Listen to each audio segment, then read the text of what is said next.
Good morning, beloved. Welcome to Beacon Unitarian Universalist Congregation. I am Reverend Robin, and I'm joined here with my colleague, Reverend Emily. We are so excited to be with you on this lovely day. If you're in New Jersey, you may be saying, wait a minute, Robin, it's not lovely out. It just finished raining, and it's still a little gray out.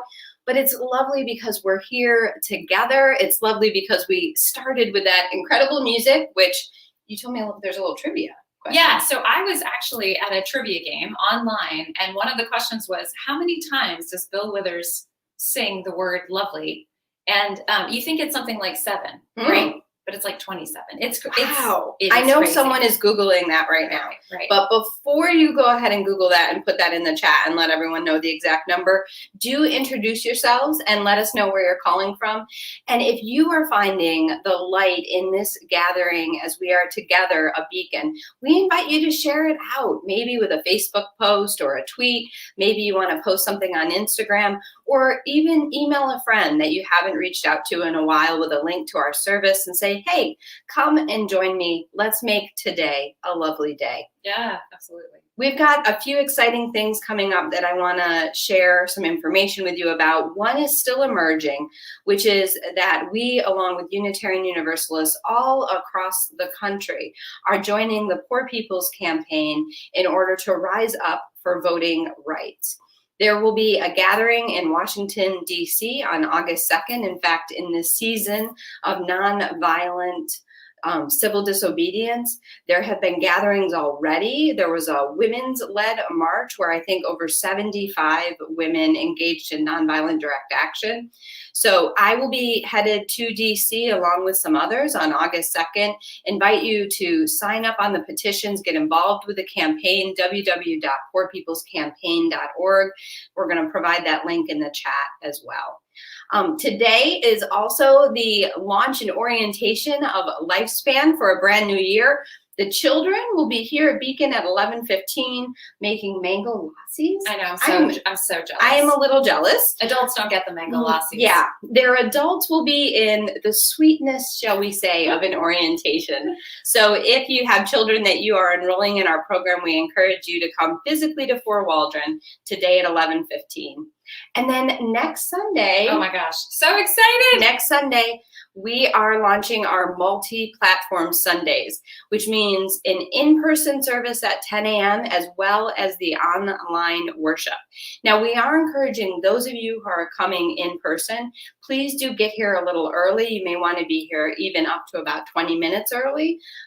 We will have an outdoor song that's going to be happening, but also some safety protocols and check-ins that will make it just a little bit longer in order for us to get together in our sanctuary in time to make sure that we are with our virtual congregation on the same schedule. So that starts next Sunday, which is August 1st, 10 a.m.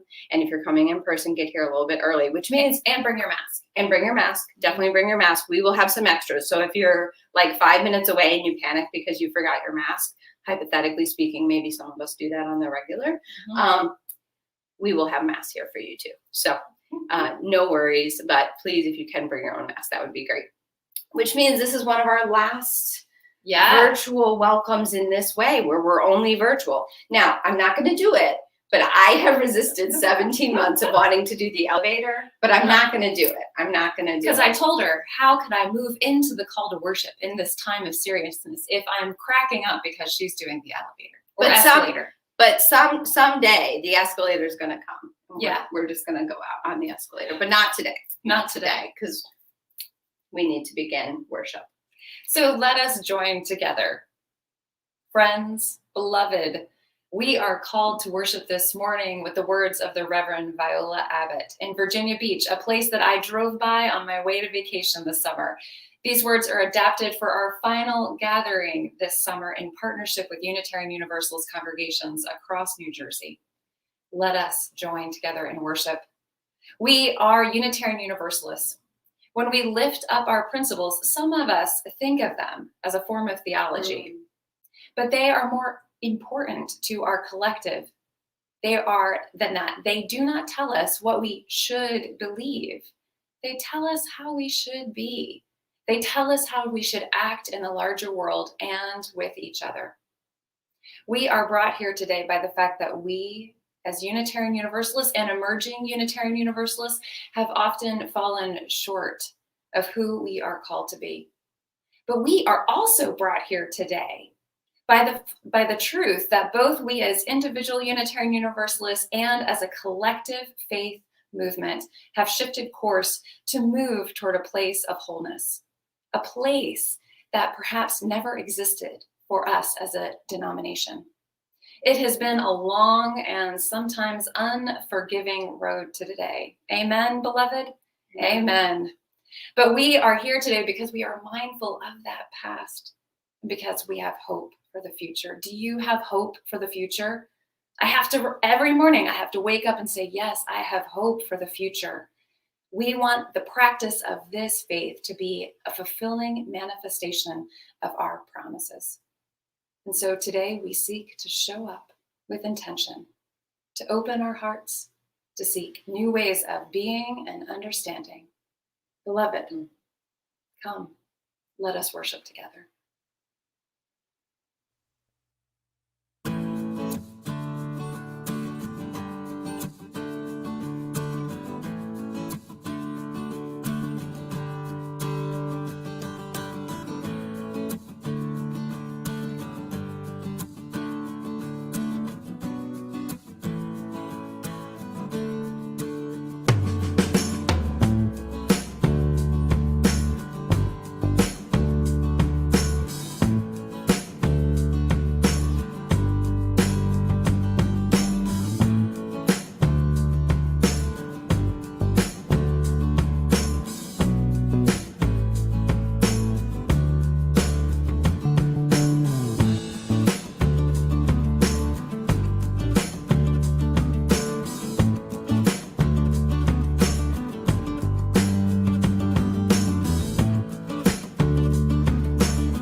Hello, I am the Reverend Karen G. Johnston, and I have the great pleasure to serve the Unitarian Society, a Unitarian Universalist congregation. You can find us in East Brunswick.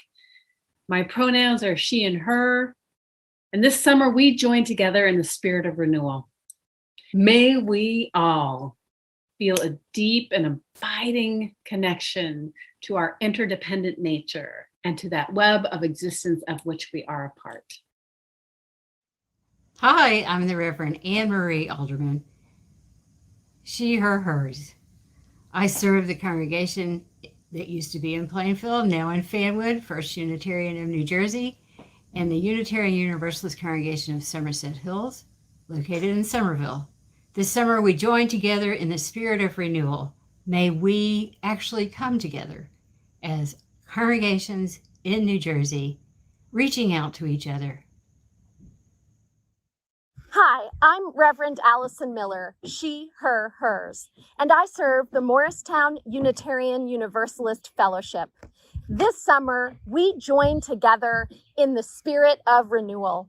May we grow more creative, compassionate, and resilient in this time of reimagining and reconstructing how we build our communities and our faith. Hello, I'm the Reverend Andre Cornelia Mall, pronouns she, they. I'm the minister from Central Unitarian Church in Paramus. This summer we join together in the spirit of renewal. May we take this time to reconnect with what is important in our lives. And may this nourish our spirits for the days ahead. Hello, I'm Tuli Patel, she, her, hers. Reverend Robin Tanner, she, her, hers. Reverend Emily Bacchus, she, her, hers. Together, we are the leadership team at Beacon Unitarian Universalist Congregation in Summit, New Jersey. This summer, we join in the spirit of renewal. Together, may we magnify Unitarian Universalism and be a beacon unto the world. Hello, I'm Reverend Anya Sandler-Michael, she, her, hers. I'm Reverend Scott Sandler-Michael, he, him, his. This summer, we join together in a spirit of renewal. May we honor the 8th principle of Unitarian Universalism, which calls us toward a beloved community of equity and inclusion. Which calls us to dismantle systems of oppression. Which calls us home. I am the Reverend Craig Rubano, he, him, his, minister at the UU Congregation of Monmouth County. I am Michelle McKenzie Creech, she, her, hers, Credential Director of Family Ministry. And I am Louise Chernosky, she, her, hers, Music Director. This summer, we join together in the spirit of renewal. May we create multi-generational community. Finding multiple platforms for our connections. So that all might live into the awesome, diverse power of we.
Gathered here in the mystery of the hour, gathered here, one strong body, spirit drawn near.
Unitarian Universalist Association's Commission on Change released Widening the Circle, our congregation, like many others, felt a call to deepen our commitment to anti-racism.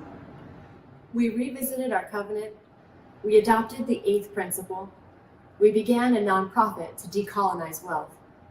And yet we wondered about our internal structures, how we made decisions, who got to be a leader, where power resided. Together, with the support of Julica Herman de la Fuente and resources like Widening the Circle, we committed not only to a racial justice that was outward-facing, but also an inward examination of our structures to build an anti-racist, inclusive beacon. We formed our Widening the Circle team, of which we are shared leaders. As Reverend Dr. Sophia Batincourt reminded us at the Service of the Living Tradition in 2018, we are on a journey toward redemption. We have lived a year filled with lamentation, with the strength of generations, the failures of the everyday, and the deep down, gritty messiness that is the promise of our salvation. There is inherent goodness that exists between and among us. I want to honor the weary, ragged miracle that is our living tradition. And so we kindle this light now with gratitude to the many Unitarian Universalist communities in our country and world, widening the circle, and in so doing, honoring the weary, ragged miracle that is our living tradition.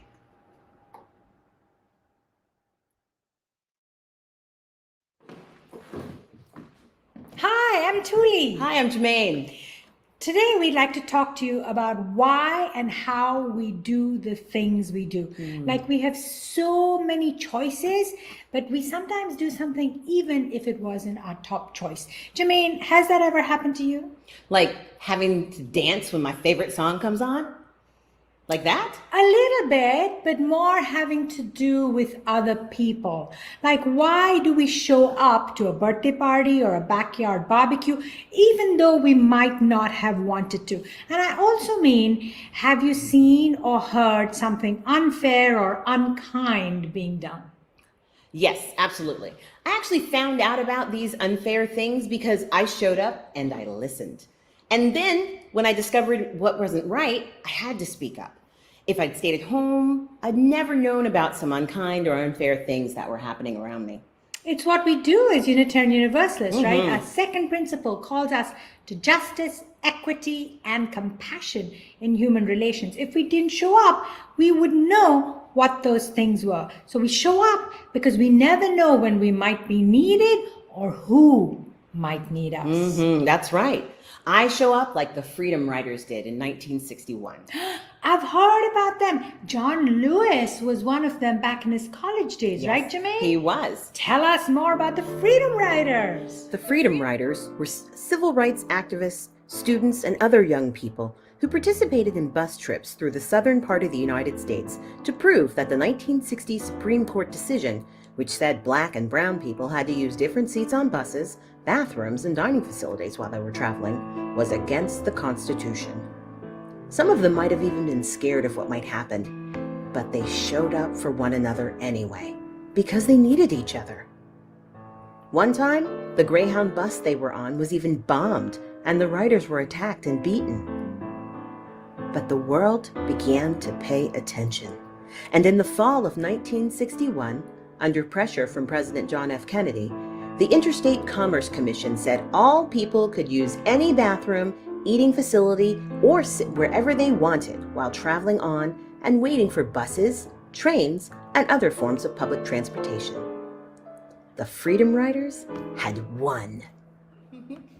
This is the work we're called to as Unitarian Universalists, to put our beliefs and our values into action as we continue to learn and evolve while we journey together in faith and service. And we show up, even though we might not want to. And so this is our invitation to you over the next few weeks. Even if you don't want to go to that birthday party or the backyard barbecue, go, because you never know who might need you, and you never know what might be needed of you. Bye. Bye. Good morning. Unitarian Universalists in New Jersey and out in the world. I'm the Reverend Emily Bogus, and I wanted to invite you into Beacon's Sanctuary for this ritual of kindling light. So I hope that you will forgive that it is raining outside, which I'm sure you can hear. And I'm the only one in here right now, so I'm sure you can hear some echoes. But I thought it was important for you to come into our sanctuary with me. Let us kindle our lights. Each Sunday, we know that you show up carrying all that's in your heart, and our hearts are full. We are carrying joy and sorrow, celebration and grief. Life is full, beloved. And so through this ritual of lighting candles, something so simple, we invite you to bring all that is in your heart. Don't leave your heart behind. We are your community, and we know that when a sorrow is shared with a community, it is halved. And when a joy is shared, it is doubled. So bring the fullness of your heart this day.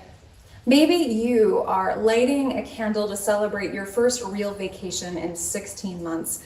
I know I am. Maybe you are kindling a light because the pandemics are continuing to keep you separated from the people you love. I am too. Maybe you are lighting a candle to set an intention for yourself to show up in new ways now that the pandemic is in its later stages. Maybe you are kindling a light because showing up in new ways requires facing bad habits or asking for forgiveness, or it requires accountability. Maybe you are lighting a candle of peace both within yourself and one for the larger world. Maybe you are kindling a light of gratitude this day, changing your perspective from, oh my gosh, nothing is going right this morning, to looking for the small ways and maybe big ways that life is precious, even in the midst of the things that are going wrong. You are welcome to light a candle in your home and to lift up a name, somebody that you love, somebody that you want to honor, somebody that you are remembering. Lift their name up in the chat so that we may carry them and bring them into this community. As we begin the kindling of lights, we draw attention to the thousands who have died from COVID-19, thousands, millions, from climate collapse and extreme weather, and from police brutality. We recognize the impact of these traumas and the grief to their communities stretched out across the world. And we hold a moment of silence to honor the lives lost, to honor the surviving communities, and to repledge ourselves to making lasting change.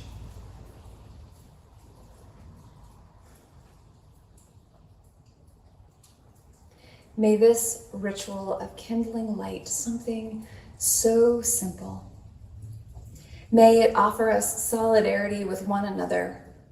May it inspire us, and may it help us make meaning of our lives and of this world.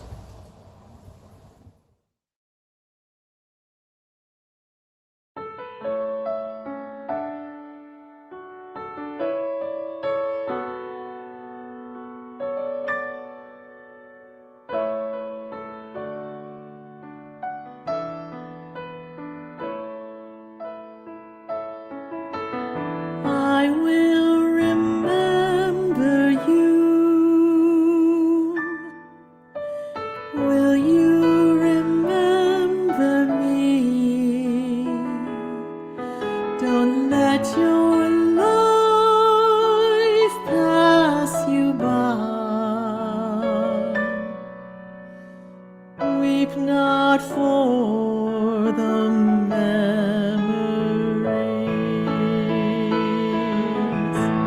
I'm so tired, I can't sleep, standing on the edge of something much too deep. Funny how we feel so much, but we cannot say a word. We are screaming inside, oh, we can't be heard. I will remember you. Will you remember me? Don't let your life pass you by. Weep not for the memories.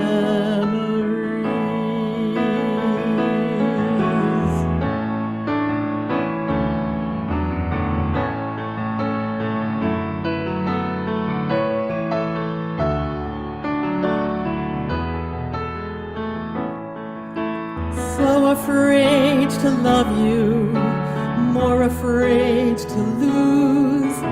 I'm clinging to a past that doesn't let me choose. Where once there was a darkness, a deep and endless night. You gave me everything you had, oh, you gave me life. I will remember you. Will you remember me? Don't let your life pass you by. Weep not for the memories.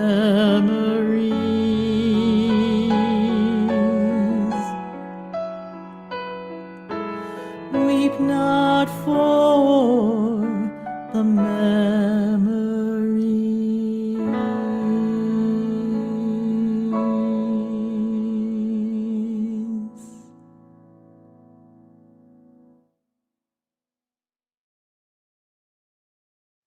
Beloved, I invite you to join me in a meditation where we show up for our breath. We are mindful of our breath. We are not trying to control it or manipulate it. We breathe naturally, whether our breath is long or short, whether it is deep or shallow. We are mindful. This is a meditation taught by Thich Nhat Hanh in the heart of the Buddha's teaching. Its beauty is its simplicity. You don't have to be good at meditation. You simply show up to your breath, which is happening all of the time. And you can take this meditation with you into your week. When you've forgotten to show up to yourself or to another person or to the present moment, you return to your breath and the mindfulness of it. So let us begin. Breathing in, I know I am breathing in. Breathing out, I know I am breathing out. Breathing in, my in-breath is becoming deep. Breathing out, my out-breath is becoming slow. Breathing in, I feel calm. Breathing out, I feel at ease. I am not struggling anymore. I feel at ease. Breathing in, I smile. Breathing out, I release my worry. Breathing in, I dwell deeply in the present moment. Breathing out, I feel the wonder of this moment.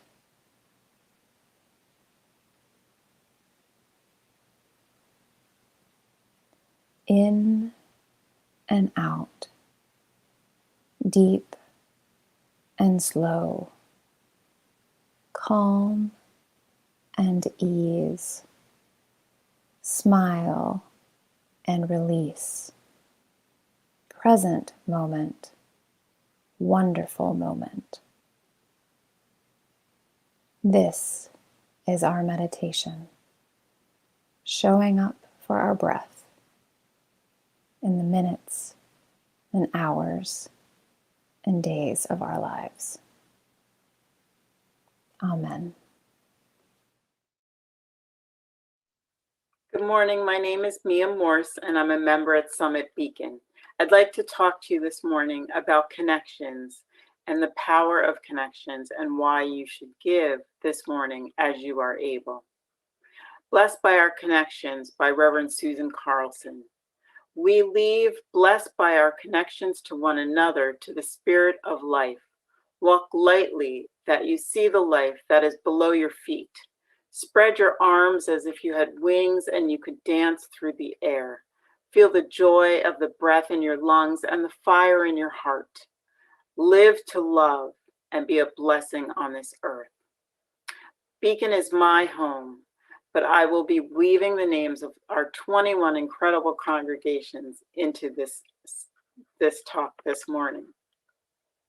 Summit Beacon, UU Montclair, Fanwood, First UU Essex County. These are congregations that have always supported me and been part of my life.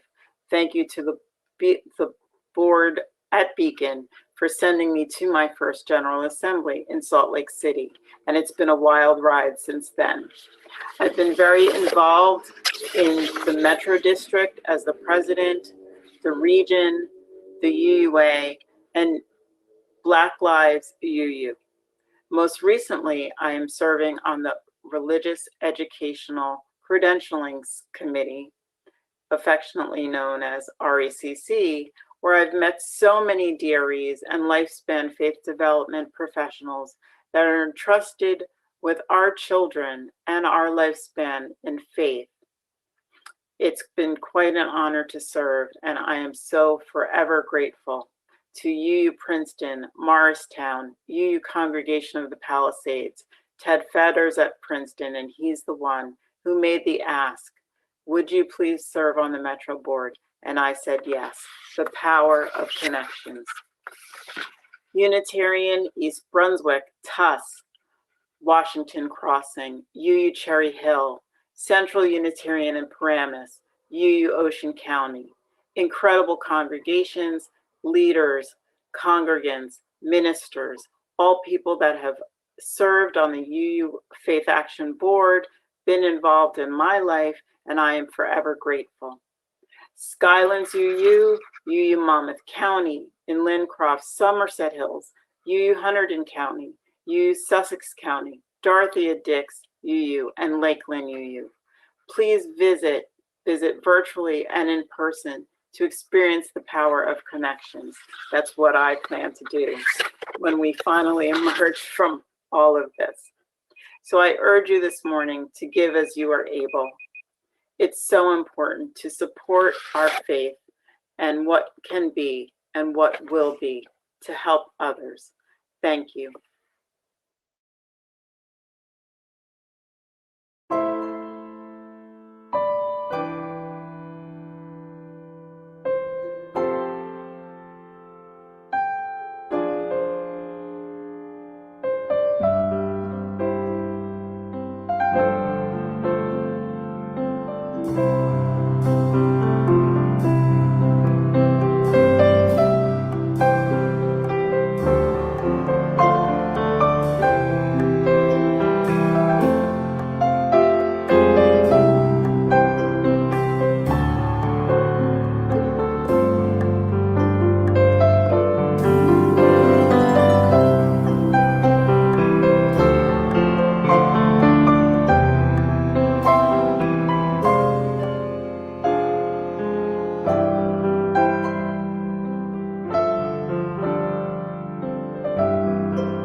give thanks for this precious day, for all gathered here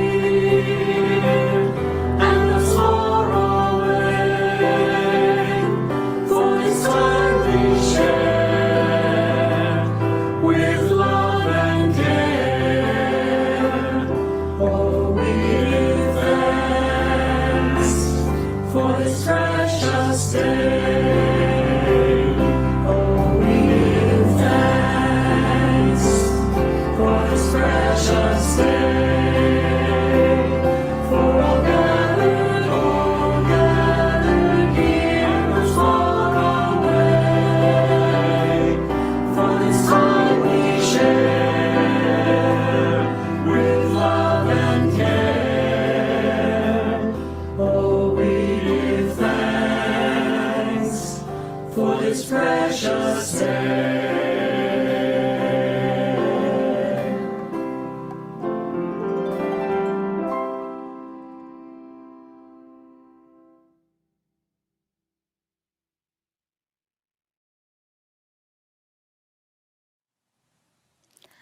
I grew up in a family of secret keepers. It had been passed generation to generation, and for a long time, I kept secrets too. Big secrets, hurtful secrets. The first time I encountered someone who was open about what could have been a secret in my family, I was in college. I was at a party and I asked someone if they wanted a drink, and they said, "No, thank you. I'm in recovery. I'm an alcoholic." The shock to my neurons was palpable. I had never encountered anyone who just told the truth as clearly, especially a truth that where I came from could have been a source of shame.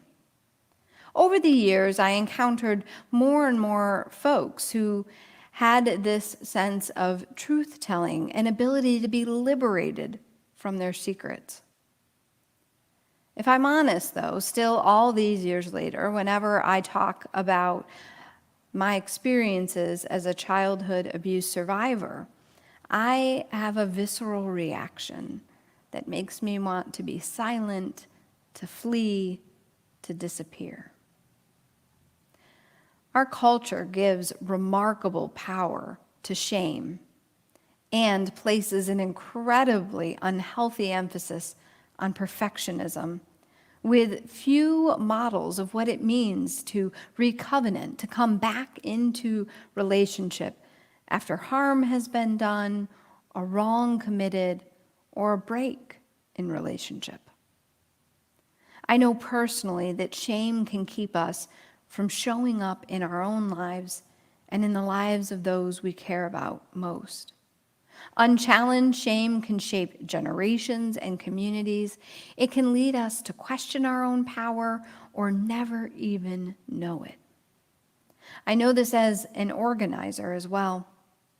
Collective shame and oppression can shut down the imagination for a better world.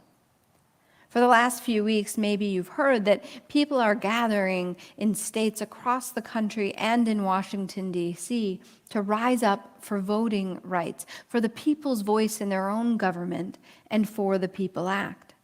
They are engaging in nonviolent civil disobedience and are being arrested.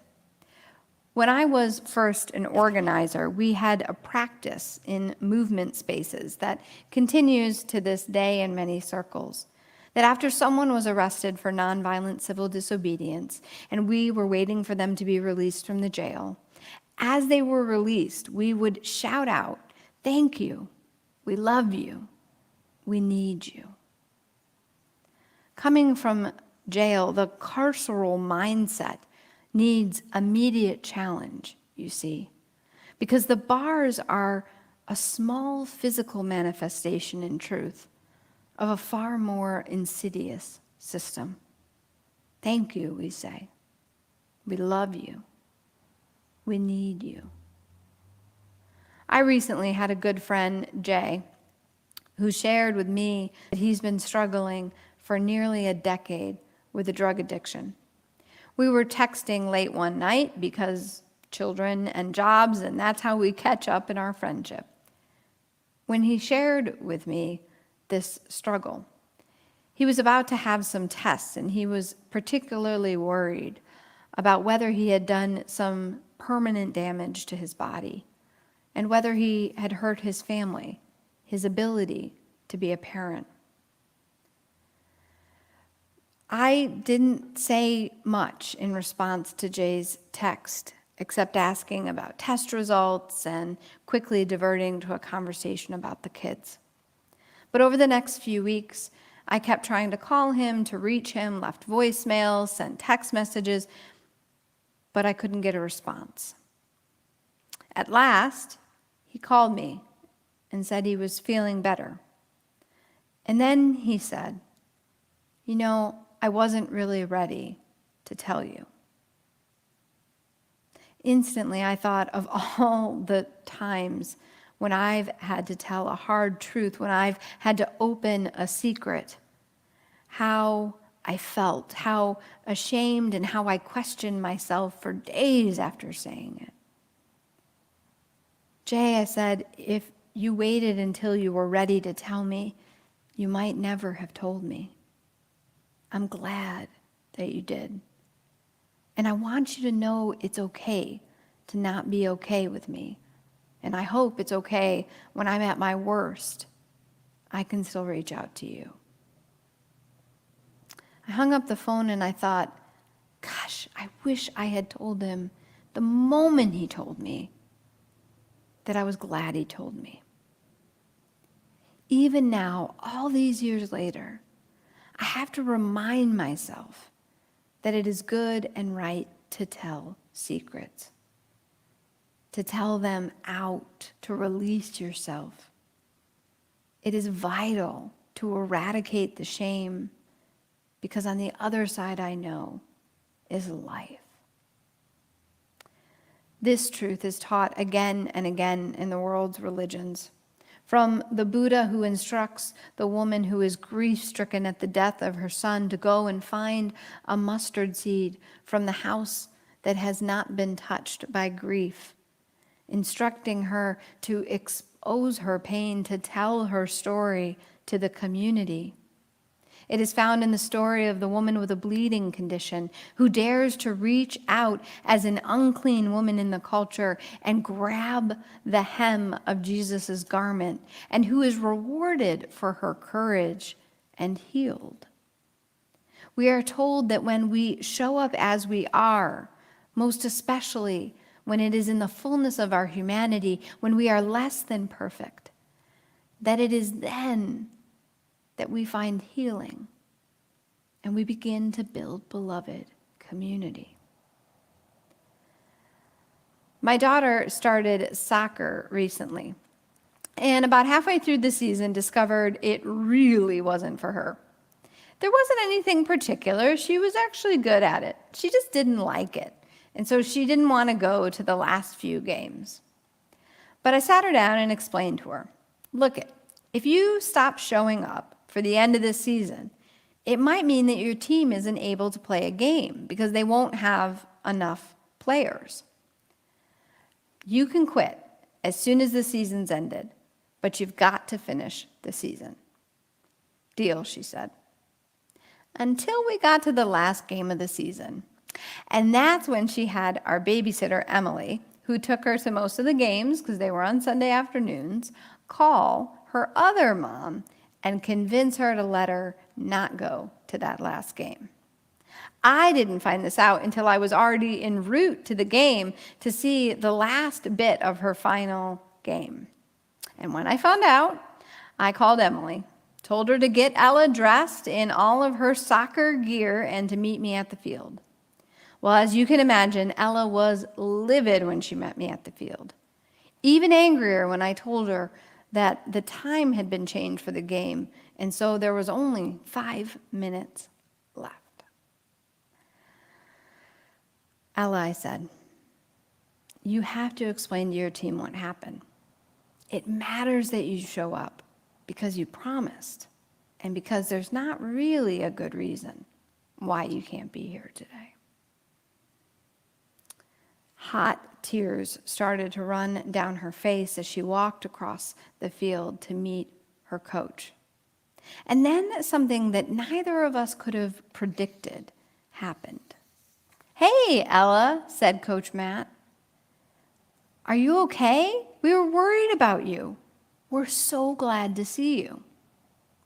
Ella apologized, and I apologized for the time mix-up. She sat down for the last 5 minutes of the last game of the last season she'll likely play soccer, and afterward had a popsicle with everyone, and soon enough was laughing. The pandemic has radically shifted notions of showing up. For some of us, we suddenly could access our communities. We found perhaps also that we were willing to come to a meeting or a service in pajamas without makeup or fresh from being outside, sweat beads still dripping, hair unkept, chin hairs in place. No, I'm not speaking of anyone in particular. For others, it also meant a welcome reduction in the volume of harm, particularly for Black, Indigenous, and people of color, as well as for those who are genderqueer, who are transgender or non-binary. Fewer interactions meant fewer aggressions. We are now transitioning again, having already made the transition from completely virtual now to multi-platform, and in some cases to in-person, in our religious communities, at the grocery store, workplace, or school. There is some anxiety, if I am honest, in my own being about this transition. Not just the technical pieces of being multi-platform, and not only the great responsibility of trying to navigate this as a leader in a complex pandemic with new strains of this virus emerging and potentially coming up again, and the impact, the ripples in our community. But I'm nervous for another reason. I'm finding myself anxious that we are going to go back to the way it was when coming to a Sunday service or a meeting or a gathering at the congregation often carried the burden of being perfect, of being put together, of having it all figured out without any struggles, secrets, or pain. I worry sometimes that this fragile vulnerability that we've crafted will be blunted by the force of capitalism and white supremacy that want to pull us back into a painful and unsustainable and harmful normal. But then I also remember how quickly we adapted in those early months and in the years now that are following. How resilient we can be. In the very early months of the pandemic, Rebecca Mara went viral on a Twitter thread when she shared her experience of going to the grocery store. She had her mask on and gloves and was headed into the store when she heard someone shouting at her from a nearby car. So she turned to see an elderly couple, she presumed, sitting in the car, motioning toward her frantically. She approached the car and they cracked the window about this much and explained. They couldn't get grocery delivery. They were panicked because they were nearly out of groceries, but they were equally panicked to go in the store, having heard the impact of the pandemic and COVID-19, particularly for elderly persons. They had no family nearby and didn't know what they would do if they got sick. They asked Rebecca, would she go into the store and shop for them? Of course, she said. They slipped her a $100 bill and their crumpled, carefully constructed list.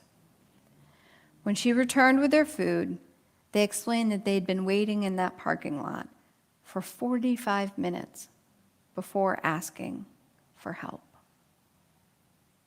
Rebecca gave the couple her contact information and told them to please call her, and she would continue to do their shopping for as long as they needed. Showing up, in the sense of being present as we are, not just physically or not even physically in some cases, but showing up, removing the secrets, shattering the shame, living into our very human and sometimes fragile selves, can transform lives. Showing up and being aware of the people around us and who might be calling out to us can save lives. So I ask you, where are you called to show up this week? As a Unitarian Universalist, where will you show up and how? Showing up, I know, can alter generations. We can teach our children and each other how to show up, not physically, but spiritually, whole, and in all of who we are, even if hot tears are running down our cheeks, or we've just relapsed, or we can't believe that we are 45 minutes late, or we feel absolutely helpless. And there can be ones who take the list and do the shopping, who give a warm welcome and say, here is a popsicle. I'm glad you told us. Thank you. We love you. We need you.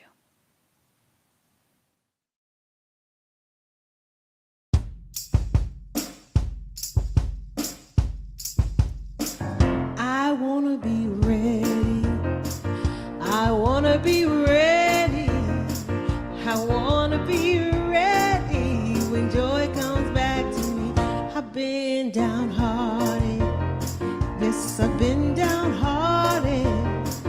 I've been downhearted, but I won't be down for long, 'cause I'm gonna be ready. Yes, I'm gonna be ready.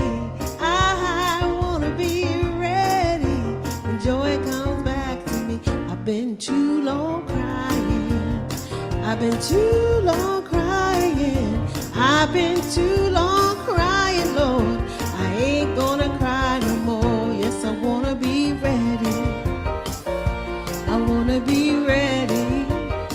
I wanna be ready when joy comes back to me. I felt tied to the ground. I felt tied to the ground, Lord. I felt tied to the ground, Lord. I'm getting lighter every day.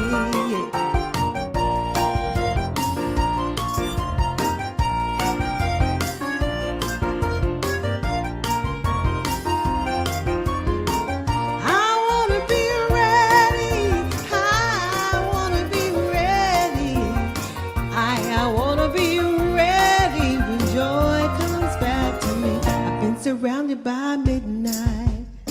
I've been surrounded by midnight.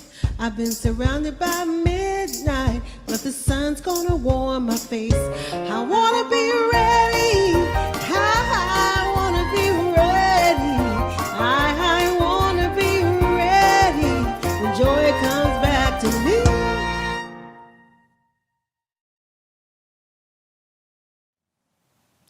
Reverend Dr. Rebecca Parker, in one of her blessings, closes with this wisdom. None of us alone can save the world, she writes, but together, that is another possibility waiting. Let's not wait, beloved. Go forth this week to love, to savor, to show up, and together to save this world. Amen. Blessed be.